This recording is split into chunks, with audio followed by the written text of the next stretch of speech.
जो कि मैं एक तालिबे इल्म हूं, अभी एक स्टूडेंट हूं, लेकिन सियासी माहौल में रहा। और एक बात कहा जाता है कि मछली के बच्चे को कभी तैरना नहीं सिखाया जाता।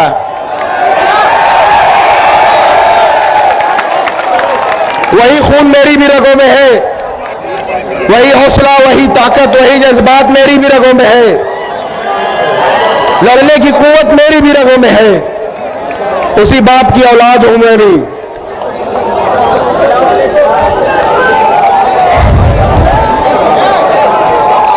मैं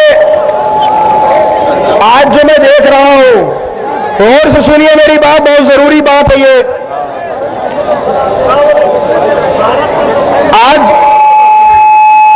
आज इतने दिनों से मैं देख रहा हूं और एक जमाने से देखता आ रहा हूं, और अपने अब्बा से बात करने के बाद, और उन्होंने कहा कि एक लीडर हिंदुस्तान में है, इतना अपडेटेड, इतना हाईली लर्नेड लीडर मैंने अपनी जिंदगी में नहीं देखा। इतना अप टू डेट रहने वाला लीडर मैंने अपनी जिंदगी में नहीं देखा। अमान, इसको दो, नहीं देखा। एक निजी वाकया बताऊं तो जब अब्बा जेल में थे, अभी गुजरात जेल में पहुंचे, उनको महज 2 साल से वो जेल में है गुजरात में। तो जब से वो गुजरात जेल में है, वो 2 ही चीज लाने को कहते हैं। एक अर्तुगरुल की सीरीज ले आ दो, कहते हैं कि एक अर्तुगरुल की सीरीज ले आ दो, और जनाब असदुद्दीन ओवैसी साहब की स्पीचेस ले आओ। यहां तक कि ये जुनून उनकी स्पीच को सुनने का कि जो जब सांसद थे उस समय के जो अब्बा के पीए थे, उनको दिल्ली में कहलाया कि जब मैं सांसद था और उससे पहले उस जमाने के जो असदुद्दीन ओवैसी साहब की स्पीचेस हैं वो मुझे पेन ड्राइव में करके जेल भेजो, ये तक कहलाया गया। तो जब मैंने अपने अब्बा की बात सुनी, असदुद्दीन ओवैसी साहब के बयानों को सुना, स्पीचेस को सुना, तो यह एहसास हुआ मेरा भी जो इल्म है, जो अक्ल इजाजत देती है, उस हिसाब से हमें समझ में आया कि हम आज तक ठगे जा रहे हैं, आज तक हम ठगे जा रहे हैं। जैसे कि कहा जाता है कि तुम्हारी फाइलों में गांव का मौसम गुलाबी है, मगर ये आंकड़े झूठे हैं, ये दावा किताबी है। समझ लीजिए कि इसी तरह से हम लोग ठगे जा रहे हैं और झूठ बोला जा रहा है। हम तो वो हैं जिन्होंने इतने साल वोट दिया है, हमारे आपके बाप दादाओं ने इनको वोट दिया है। अगर आज हम खुद वोट मांगने की बात कर रहे हैं तो हम क्या जुल्म कर रहे हैं, क्या जुल्म कर रहे हैं बताइए। अगर हम वोट मांग रहे हैं तो हम गलत कर रहे हैं। हमारे साथ अगर हमारे हिंदू भाई, मुसलमान सब साथ में हैं, हिंदू भाई हैं, सिख भाई हैं, ईसाई भाई हैं, उनको ये पार्टी अगर मौका देने की और उनको हिंदुस्तान को कॉन्स्टिट्यूशन पे चलाने में दखल देने की बात करती है और सबको लेकर साथ चलने की बात करती है, तो अगर हम आजादी के 75 साल के बाद अगर हम अपना हक मांग रहे हैं तो क्या गलत कर रहे हैं। बहुत से लोग यहाँ उत्तर प्रदेश में और भी जगह हिंदुस्तानों में हमको कहते हैं वोट कटुआ। सुनिएगा, हमको कहते हैं वोट कटुआ। बीजेपी और आरएसएस ने पूरे हिंदुस्तान में हमें कटुआ कटुआ कह के सरकार बनाया है सेंट्रल में, कटुआ कटुआ कह के सरकार बनाया सेंट्रल में। अब ये यूपी में वोट कटुआ कह के सरकार बनाने जा रहे हैं। तो हम चलिए, अगर हम कटुआ कहलाए जाने से कभी शर्माए नहीं, हम कभी नहीं शर्माए, तो वोट कटुआ कहलाए जाने से क्या शर्माएंगे। कहते हैं ये लोग वोट कटुआ, और सबसे ज्यादा तकलीफ तब होती है जब अपने कुछ भाई भी उसी में शामिल हो जाते हैं। हम इधर 22% है 100 में, 100 में हम 22% हैं। यहां कोई 7 है, कोई 8 है, कोई 10 है। हम वोट का समंदर है, वो वोट का नदी और नाला है। हम वोट का समंदर है, वो वोट का नदी और नाला है। तो तो क्या कभी समंदर को नदियां नाले रास्ता दिखाते हैं? कि नदियां नाले आके मिलते हैं समंदर में?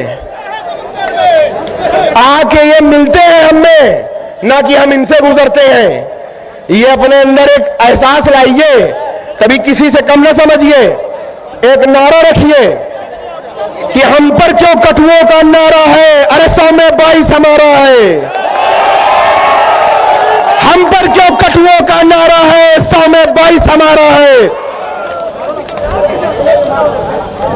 अगर मैं बचपने की बात करूं कुछ, तो मैं छोटा सा था, सुनिएगा।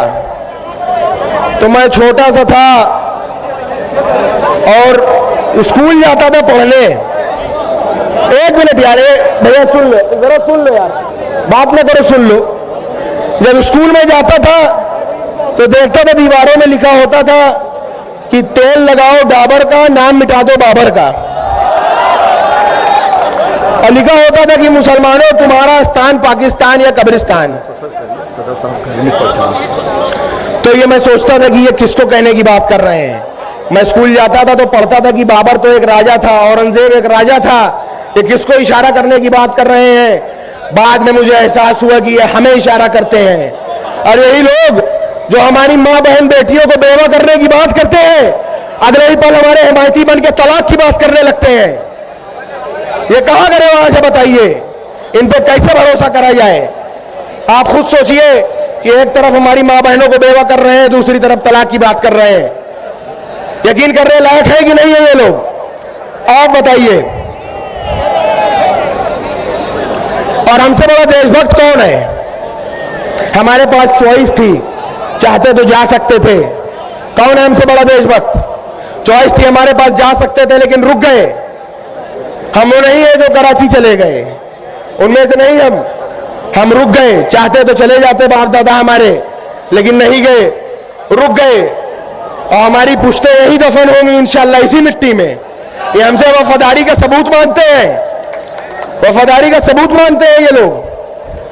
और ये भी सुन लें कि जरूरत पड़ेगी तो इसी मिट्टी के लिए कुर्बानी भी देने को हम हाजिर हैं, कुर्बानी भी देंगे हम। और हमारा मजहब भी सिखाता है कि जहां रहो उसके वफादार रहो, वफादार रहना जरूरी है। और ये अब्बा ने तब भी कहा था कि ए लोगों, ऐ सियासतदारों सुन लो, हम सीने पे गोली खाएंगे, मुरली मनोहर जोशी तुम सीने पे गोली नहीं खाओगे। ये अब्बा ने बोला था।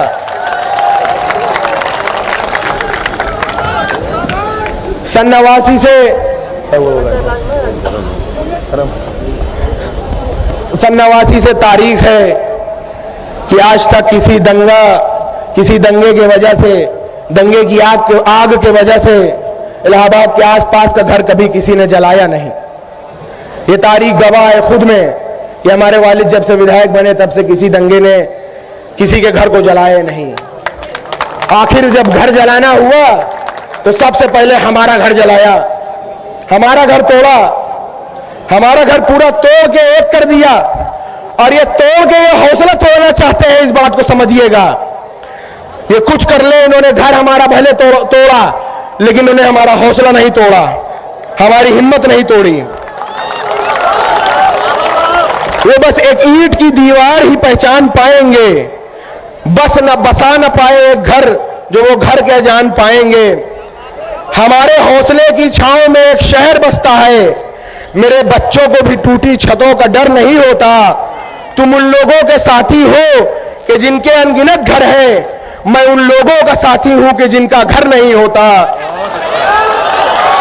हमारा वक्त आएगा, सुनो सच्ची कहानी है, हमारा वक्त आएगा, सुनो सच्ची कहानी है।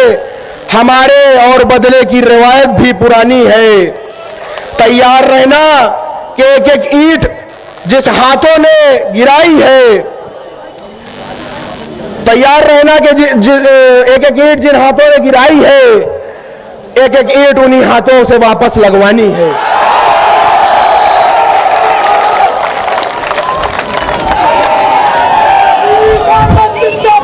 मेरी माओ,